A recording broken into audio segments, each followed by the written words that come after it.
You know that commercial for Capital One that says, "What's in your wallet?" Well, our Torah portion this week addresses a similar concern when it says, "Lo yelecha b'chischa even va'aven gdola uktana," that in your keys, in your pocket, in your purse, you should not have two different types of stones, a large one or a small one.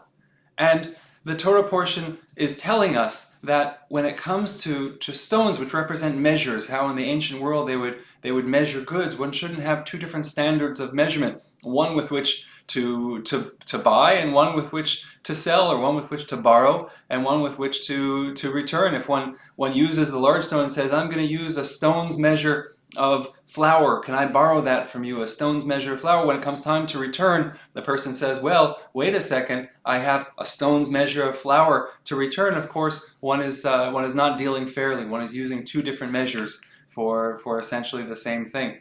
And while this is a very important concept when it comes to business ethics, it's also a concept for personal ethics. One shouldn't use two different standards in life with which one sees the world. This is something that we talk about not only in the personal sphere, but in politics as well. As we become so divided, as the world is so divided, one uses different standards of evaluation when it comes to a side that one believes in, as opposed to a side that one opposes. And what the Torah is telling us with the unity of the units of measurement and establishing a sense of balance is that balance should be carried over in the way that we look at the world and the way that we evaluate what's happening around us. Stay healthy, stay well, and stay connected.